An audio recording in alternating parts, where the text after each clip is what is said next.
नमस्कार मित्रों। मेरे शुभ ज्ञान चैनल में सभी विद्यार्थियों का हार्दिक स्वागत है और मेरा प्रयास है कि वो ज़्यादा से ज़्यादा ज्ञान को अर्जित करें और ज़्यादा से ज़्यादा हिंदी साहित्य के बारे में जानें। जैसा कि आप जानते हैं कि हम लोग हिंदी के विद्यार्थी हैं और हिंदी की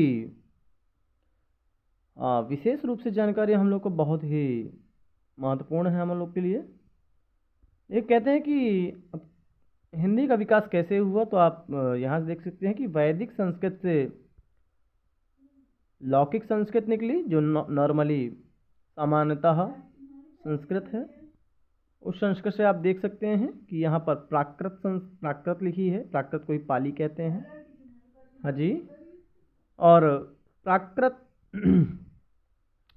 जो रहीं वो 4 प्रकार की रहीं: पैशाची प्राकृत, सौरसेनी प्राकृत, मागधी प्राकृत और महाराष्ट्री प्राकृत, जो कि हमारे भारत देश के भिन्न भिन्न जगहों पर प्रयोग की जाती थी। आप देख सकते हैं कि पैशाची प्राकृत से दरत अपभ्रंश निकली और कश्मीरी बोली निकली, या आप उसको भाषा भी कह सकते हैं। आप ये मान लीजिए, जब लोकल का व्यक्ति या अपने देश का व्यक्ति उस भाषा का प्रयोग करता है तो उसको बोली कहता है, और वही जब दूसरे जगह का व्यक्ति उसको कहता है तो भाषा कहता है। ठीक है। आप देख सकते हैं कि सौरसेनी प्राकृत है दूसरे नंबर पे। उसमें से निकली ब्रांचरण अपभ्रंश, कैकेय अपभ्रंश, नागर अपभ्रंश और सौरसेनी अपभ्रंश।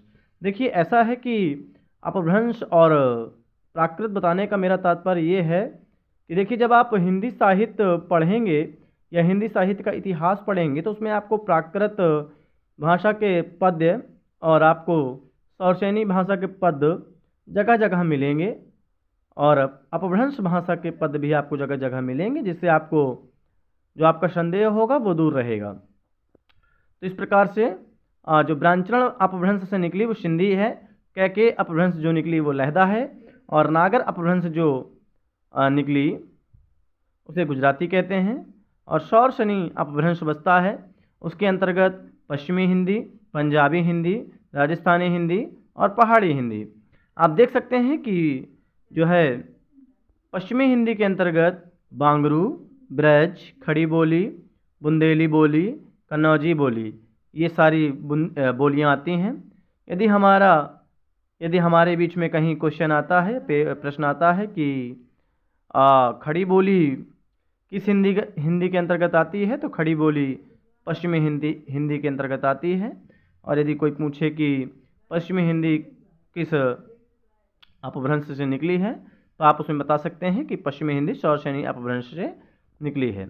आप इस प्रकार से देख सकते हैं कि पश्चिमी हिंदी के अलावा पंजाबी, राजस्थानी, पहाड़ी। ठीक है। फिर आप देख सकते हैं कि राजस्थानी से जो है मेवाड़ी, मेवाती, हड़ौती, जैसलमेरी, ये निकली हैं चारों। और इसके अलावा आप देख सकते हैं दूसरे स्टेप पे मागधी प्राकृत आप देखेंगे तो मागधी प्राकृत 2 भागों में बटा हुआ है: अर्धमागधी प्राकृत और मागधी प्राकृत। ठीक है। अर्धमागधी अपभ्रंश और मागधी अपभ्रंश। ठीक है। अर्धमागधी अपभ्रंश में आप देख सकते हैं पूर्वी हिंदी है, जो भारत के पूर्वी जगहों में बोली जाती है: अवधी, बघेली, छत्तीसगढ़ी। मागधी अपभ्रंश से जो निकली हैं बंगाली, आसामी, उड़िया, बिहारी। आप देख सकते हैं कि बिहारी के अंतर्गत भोजपुरी, मगही, मैथिल आती है। और इसके अंत में जो हमारी अंतिम प्राकृत है महाराष्ट्री प्राकृत। महाराष्ट्री प्राकृत से ही महाराष्ट्री अपभ्रंश निकली है, और महाराष्ट्री अपभ्रंश से मराठी निकली है। तो मुझे पूर्ण विश्वास है कि आप लोगों को आज का यह ज्ञान और नॉलेज अति महत्वपूर्ण होगा। शुभ संध्या।